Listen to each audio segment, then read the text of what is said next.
माझं हे राजकीय क्षेत्रामध्ये पहिले पाऊल आहे आणि बुलढाणा शहराच्या विकासासाठी हे नवीन पाऊल माझं सदैव सोबत राहणार आहे. वंचित बहुजन आघाडीचे जे अध्यक्ष आहेत श्रद्धेय बाळासाहेब आंबेडकर यांच्यामुळे मला जी एक संधी मिळालेली आहे, त्या संधीतून मला समाजकार्य करण्याची एक मोठी संधी मिळाली आहे.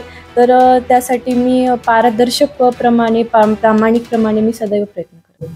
संपूर्ण राज्यभरात निवडणुकीचे वारे वाहू लागलेले आहेत आणि नगरपालिका नगरपंचायतीसाठी या निवडणुका होऊ घातलेल्या आहेत. अशातच बुलढाणा शहरामध्ये नवीन एक नाव समोर आलेलं आहे आणि ते म्हणजे डॉक्टर संगीता अर्चित हेरोळे यांनी वंचित बहुजन आघाडीकडून आपला उमेदवारी अर्ज जो आहे तो नगराध्यक्ष पदासाठी भरलेला आहे. त्यांच्याकडून आपण जाणून घेणार आहोत की त्यांचं नेमकं ध्येय धोरण काय आहेत आणि बुलढाणा शहरासाठी ते त्यांचं व्हिजन काय असणार आहे. ताई नमस्कार. नमस्कार. ते सांगाल की काय नेमकं व्हिजन आहे आपलं आणि काय भविष्यात आपण आखलेलं आहे बुलढाणा शहरासाठी काय? नक्कीच.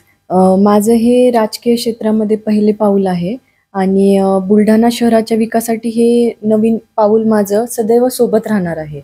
शहराच्या दैनंदिन प्रशासनासंबंधित जे कामे येतात त्यामध्ये आहे आरोग्य सेवा, शिक्षण सेवा, सार्वजनिक वाहतूक, कचरा व्यवस्थापन याबाबत सगळ्या योजना आपल्याला आखायच्या आहेत आणि त्या अंमलात पण आणायच्या आहेत.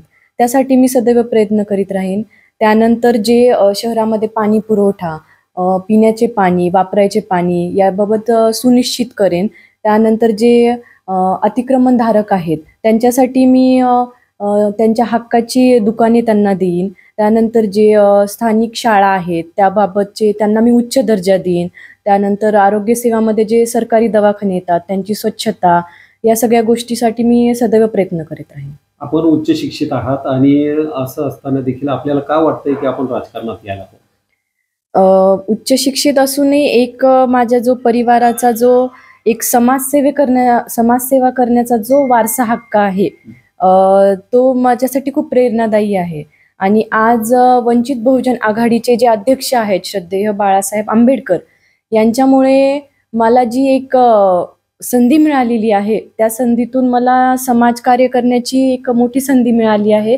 तर त्यासाठी मी प्रामाणिकप्रमाणे मी सदैव प्रयत्न करते. मागच्या वेळेला नगराध्यक्षपद जे आहे बुलढाण्याचं हे वंचित बहुजन आघाडीचेच नगराध्यक्ष होते. त्याचा आपल्याला फायदा होईल का? समाज आपल्यासोबत आहे का? कारण मुस्लिम समाजाचा त्यावेळेला उमेदवार होता. तर यावेळेस त्यांची आपल्याला साथ मिळेल का? काय वाटते?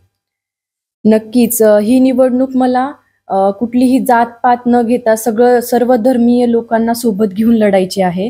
आणि जर बुलढाणा शहराचा विकास होत असेल, एक नवीन चेहरा त्यांच्या समोर येत असेल तर नक्कीच जनता ही मला साथ देईल.